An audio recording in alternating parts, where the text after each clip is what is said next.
Hello mga idol. Ang pag-uusapan naman natin ngayon ay DHCP snooping. Sa isang network, ang DHCP server ang nagbibigay ng IP address sa mga devices. Pero ang tanong, paano kung may isang user na nag-plug ng sariling router o DHCP server sa network? Posible kayang magbigay ito ng maling gateway o DNS at ma-hijack ang internet ng buong network? Sa episode na ito, ipapakita ko kung paano natin gagamitin ang DHCP snooping para protektahan ang network laban sa rogue DHCP server. Ito ang ating topology. Ito si R1. Siya ang magsasimulate bilang legit DHCP. Ito si switch 1, connected kay switch 2. Ito naman si rogue DHCP server. Magsasimulate tayo dyan ng connect natin to bilang hacker. Okay?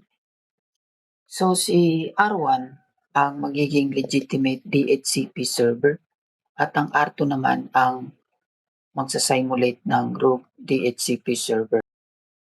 Para saan ba ang DHCP snooping? Ang DHCP snooping, ito yung nilalagay or kinoconfigure sa mga switches para protektahan ang network mula sa mga rogue DHCP server. Kapag walang DHCP snooping ang iyong switch, ay posible kang mapasok ng mga rogue DHCP server. So, yung mga rogue DHCP server na yun yung mga nagbibigay ng mga maling gateway o DNS server. So, ibig sabihin, sa madaling salita, sila yung mga hacker. So, mag-IP config release tayo. I-release natin to. At pagkatapos, magre-renew tayo ulit. So, walang problema. Ito yung default gateway ng ating legit na DHCP server.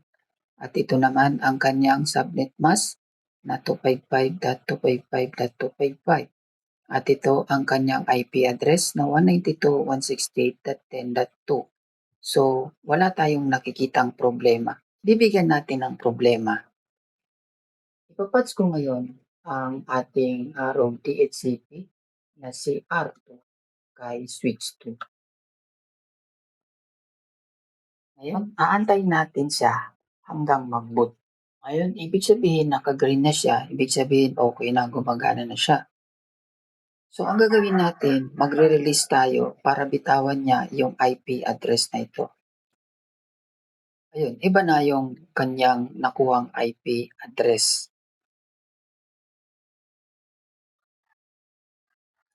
So, kapag ka nauna sumagot ang rogue DHCP server, posibleng ito ang makapagbigay ng IP configuration sa client. So, mapapansin nga natin na ang gateway ay galing sa rogue DHCP server. Okay, so ito yun. Ito yung DHCP gateway ni rogue. So, ito naman yung kanyang subnet mask na 255.255.255.0 at ito naman yung kanyang IP address 192.168.10.2.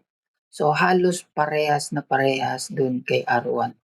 So ang pagkakaiba nga lang niya yung gateway na 192.168.10.254. Okay? So ganyan ang mangyayari kapag wala tayong DHCP snooping sa ating switch. So ang gagawin natin dyan para maprotektahan ang ating network, maglalagay tayo ng configuration dito kay switch 1 ng IP DHCP snooping.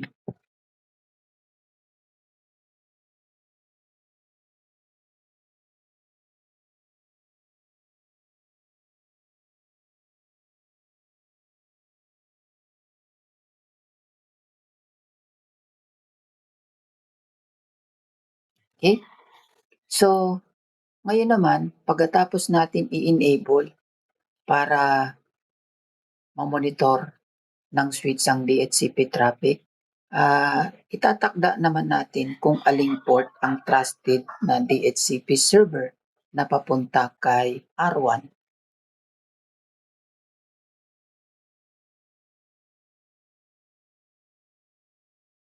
Then enter.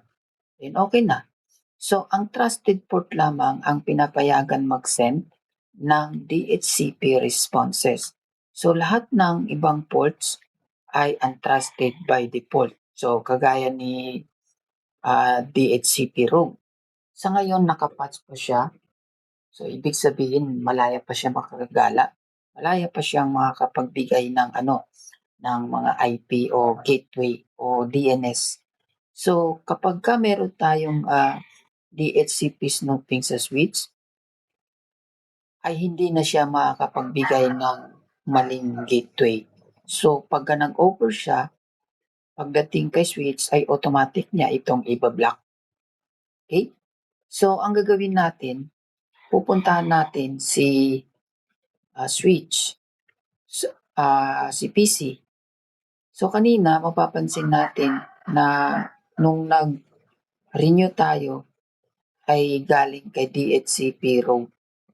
So magre-release tayo para bitawan nitong IP address na ito at magre-renew tayo para kumuha tayo ng panibagong switch ng IP address. O yun. Galing na ito sa real na legit na DHCP server.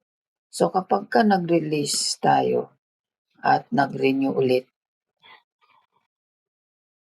siya pa rin ang ibibigay. So wala nang iba. Release, then renew. So wala na. Hindi na nakakapasok si DHCP row. So nandito pa rin siya. So dito sa switch, titingnan natin. And show IP DHCP snooping. So ito lang yung FA24 ang trusted port para makapagbigay ng IP address. So the rest ay hindi na siya pwedeng magbigay kasi binablock na siya ni switch. Okay? So yun lang mga idol. So sa enterprise network, ginagamit ang DHCP snooping para maiwasan ang rogue DHCP servers na maaaring magbigay ng maling network configuration sa users. So kung may natutunan kayo sa video na ito, huwag kalimutan mag-subscribe sa Alon Network Tutorial para sa mas marami pang network club at CCNA tutorials.